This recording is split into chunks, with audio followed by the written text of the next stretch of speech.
Hi everyone, welcome to my channel Bibbity Bobbity Books. My name is Ellie and this is going to be my anticipated new releases video for 2025.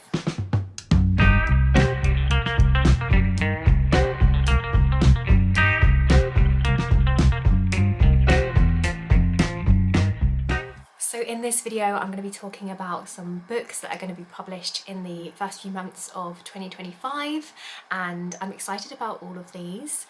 They're just ones that so happen to have caught my attention that I think sound interesting and I wanted to share with you in case you want to check them out from your library, or if you want to purchase them when they come out and you want to put a pre-order in. I will try and put links to all the books down below if you want to go and find out some more information about any of these. But yeah, I'm very excited about all of these. I think they all sound really good. First off, I want to mention one that has actually already been published, but I had to mention it because it's one of my favourite series, and that is Adrift in the Currents Clean and Clear by Seanan McGuire. So this one I think was published on the 7th of January, so it should be already available for you to purchase or to get at your library.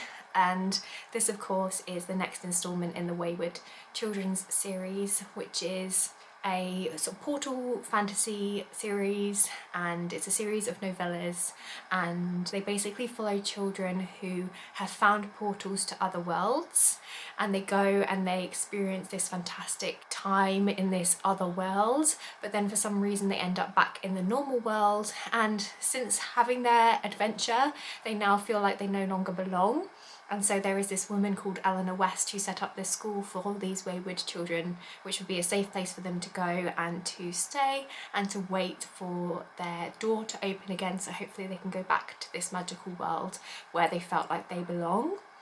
And they're just so creative. They're coming of age stories, and it's all set with this fantastical backdrop as well. So yeah, I really enjoy this series. The sort of tagline for this one says, "Giant turtles, impossible ships and tidal rivers ridden by a drowned girl in search of a family in the latest in the best-selling Hugo and Nebula award-winning Wayward children's series from Seanan McGuire." So yeah, I'm very much looking forward to reading this one when I eventually get to it, because I'm still working my way through that series.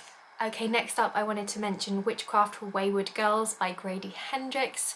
This one comes out on the 14th of January, so very soon. In fact, it might already be out by the time this video goes up. So this of course is the newest Grady Hendrix. He is a pretty popular name in horror. But yeah, this one looks fun because it's written in the 70s. So first of all, I love the cover. I love that it's got the lava lamp on there. I feel like this is going to have such a fun vibe. And yeah, I'll give you a read of the synopsis. So it says, "They call them wayward girls, loose girls, girls who grew up too fast, and they're sent to the Wewood home in St. Augustine, Florida, where unwed mothers are hidden by their families to have their babies in secret, give them up for abortion, and most important of all, to forget any of it ever happened." 15-year-old Fern arrives at the home in the sweltering summer of 1970, pregnant, terrified and alone. Under the watchful eye of the stern Miss Wewood, she meets a dozen other girls in the same predicament. There's Rose, a hippie who insists she's going to find a way to keep her baby and escape to a commune, and Zinnia, a budding musician who knows she is going to go home and marry her baby's father, and Holly, a wisp of a girl barely 14, mute and pregnant by no one knows who. Everything the girls eat, every moment of their waking day, and everything they're allowed to talk about is strictly controlled by adults who claim they know what's best for them. Then Fern meets a librarian who gives her an occult book about witchcraft, and power is in the hands of the girls for the first time in their lives. But power can destroy as easily as it creates, and it's never given freely. There's always a price to be paid, and it's usually paid in blood. How good does that sound? The next book I wanted to highlight to you is Death of the Author by Nnedi Okorafor. This one comes out on the 14th of January, and I feel like this one sounds like such a unique sci-fi story. I'm just going to read you from the blurb because I feel like that's all you need to know. So it says, "The future of storytelling is here. Life has thrown Zelo some curveballs over the years, but when she suddenly dropped from her university job and her latest novel is rejected, all in the middle of her sister's wedding, her life is upended. Disabled, unemployed, and from a noisy, high-achieving, judgmental family, she's not sure what comes next. In her hotel room that night, she takes the risk that will define her life. she decides to write a book very unlike her others. A science fiction drama about androids and AI after the extinction of humanity, and everything changes. What follows is a tale of love and loss, fame and infamy, of extraordinary events in one world and another. And as Zilu's life evolves, the lines between fiction and reality begin to blur. Doesn't that sound so interesting? It's kind of a book about books. You know, you've got this author who's writing this novel, but the boundaries between fiction and reality blur. It talks about AI. I don't know, I just feel like this one's going to be such an interesting story and I can't wait to get my hands on it. The next book on my list is Strange Stones by Edward Lee. This one comes out on the 21st of January, and this one is for you if you enjoy Lovecraftian cosmic horror. So this one says, cult authors Edward Lee and Mary San Giovanni's novel follows an insufferable horror con lurker as he spurns the wrong woman and is cursed to a monstrous dimension full of Lovecraftian creations. Professor Everard, weird fiction scholar and proclaimed critic of H.P. Lovecraft's work, is no stranger to making people mad. Giving convention presentations on the triteness and melodrama of Lovecraft's work pays the bills, though. Sometimes he even gets laid.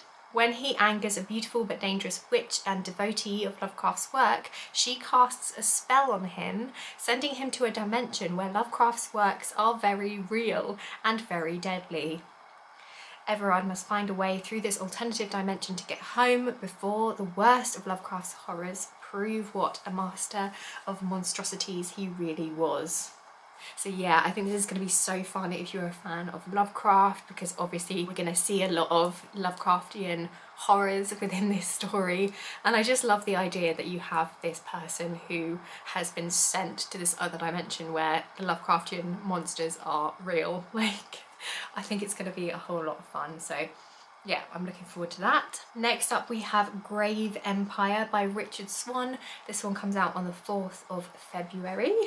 So you might recognise this author because they wrote The Justice of Kings, which is a fantasy series that was pretty popular when it came out, and the author tends to write fantasy horror and tends to sort of blend those two genres, which is why I am intrigued. I haven't actually read The Justice of Kings, but it is a series that I have on my radar that I am interested to check out.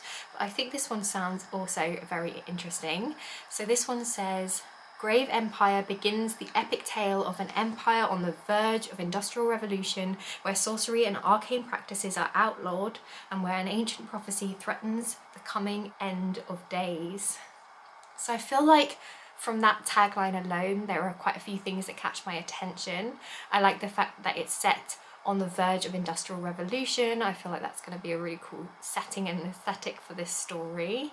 Obviously you've got sorcery and arcane practices, and it's also got a prophecy, again a trope that I tend to enjoy. So yeah, reading on a little bit further, it says, blood once turned the wheels of empire, now it's money. A new age of exploration and innovation has dawned, and the Empire of the Wolf stands to take its place as the foremost power in the known world. Glory and riches await. But dark days are coming. A mysterious plague has broken out in the pagan kingdoms to the north, while in the south, the Empire's proxy war in the lands of the Wolfmen is weeks away from total collapse. Worse still is the message brought to the Empress by two heretic monks who claim to have lost contact with the spirits of the afterlife. The monks believe that this is the start of an ancient prophecy heralding the end of days, the Great Silence. It falls to Renata Rayner, a low-ranking ambassador to an enigmatic and vicious race of mermen, to seek answers from those who still practice the arcane arts. But with the road south beset by war and the Empire on the brink of supernatural catastrophe, soon there may not be a world left to save. There is a lot about that synopsis that really intrigues me. Some really, really interesting things thrown in there. You've got mermen, we've got heretic monks, we've got a prophecy, we've got a mysterious plague. Oh, I think it's going to be a lot of fun, that one. Next up we have Emily Wilde's Compendium of Lost Tales by Heather Fawcett. This one comes out on the 11th of February. So this is the third book in this cosy fantasy series, and I have read the first two books in this series and I did really enjoy them both, so of course I'm very excited for this third book to come out. These books follow Emily Wilde, who is a scholar, an academic, a researcher, and in the first book she's trying to make a map of the other lands. So she's trying to find a map of sort of the Fae worlds, as it were, and she goes to this sort of Nordic town to carry out her research, and she's helped by her kind of academic rival slash colleague, who is a man called Bumblebee, and the two of them have a really fun dynamic together because they kind of butt heads a little bit. Emily Wilde is quite an introvert, and Bumblebee is very much an extrovert. He's very outgoing and gregarious and loud, and that kind of winds Emily up a little bit in the beginning, but she realises that he is actually valuable to her research because he's good at the people stuff, which is something that doesn't come naturally to her. So he can sort of talk to locals and, you know, make a good impression and get them to tell them stories and things like that, which is something that Emily Wilde struggles to do. She's much more of a, like I say, an introvert and a quiet person. So the two of them actually work really well as a duo, and it's really fun sort of hearing them together. These books are written as journal entries, so it's Emily Wilde sort of talking about her time while she's sort of conducting her scientific research. So it has quite an academic tone to it because that's just Emily Wilde's character. She is a scholar and she is quite dry and a little bit sarcastic, but you learn to love her, or at least I did, through reading these stories, and they are cosy and fun and whimsical. So yeah, I'm very much looking forward to the third book in that series. Next up we have Hungerstone by Kat Dunn. This one comes out on the 18th of February, and it's pitched as a feminist reworking of Carmilla. So of course I was going to put this on this list, and that immediately like caught my attention because, you know, it's a vampire story, it's going to be sapphic, and Carmilla is obviously a classic that I have actually read. It's one of the first vampire stories, I believe it predates Dracula, and it's just very sort of atmospheric and gothic, and so I'm hoping that this also has all of those vibes as well. So this one says, Lenore is the wife of Henry, but 10 years into their marriage the relationship has soured and no child has arrived to fill the distance growing between them. Henry's ambitions take them out of London and to the imposing Nethershore manor in the countryside, where Henry aims to host a hunt with society's finest. Lenore keeps a terrible secret from the last time her husband hunted, and though they never speak of it, it haunts their marriage every day. The preparations for the event take a turn when a carriage accident near their remote home brings the mysterious Carmilla into Lenore's life. Carmilla, who is weak and pale during the day but vibrant at night. Carmilla, who stirs up a hunger deep within Lenore. Soon the girls from local villages begin to fall sick before being consumed by a bloody hunger. Torn between regaining her husband's affection and Carmilla's ever-growing presence, Lenore begins to unravel her past, and in doing so uncovers darkness in her household that will place her at terrible risk. Next up we have Greenteeth by Molly O'Neill. This one comes out on the 25th of February. So this one is a cosy fantasy story. It's got a gorgeous cover, which is what initially drew me in, and I think it sounds like it's going to be such a delight. It says it is a tale of fae, folklore and found family, narrated by a charismatic lake-dwelling monster with a voice unlike any other, perfect for fans of T. Kingfisher. I am a fan of T. Kingfisher, so of course that little tagline drew me in. So reading further, it says, beneath the still surface of a lake lurks a monster with needle-sharp teeth, hungry and ready to pounce. Jenny Greenteeth has never spoken to a human before, but when a witch is thrown into her lake, something makes Jenny decide she's worth saving. Temperance doesn't know why her village has suddenly turned against her, only that it has something to do with the malevolent new pastor. Though they have nothing in common, these two must band together on a magical quest to defeat the evil that threatens Jenny's Lakes and Temperance's family, as well as the very soul of Britain. Doesn't give too much away with that synopsis, but hopefully it will be really fun. It sounds like it's, you know, fairy tale like, cozy, but with enough going on to sort of keep your intrigue as well. So yeah, there we have it. Those are some books that are coming out in the beginning of 2025 that I've got my eye on that I think sound really good. Let me know if you want to read these books, or if you have pre-ordered any of them, or if you've reserved them at your library, because I'd love to have a chat with you in the comment section down below. I hope that you are all doing well. Don't forget to like this video if you did like it, subscribe if you want to see some more from me, and I guess I'll see you next time with another video. Bye!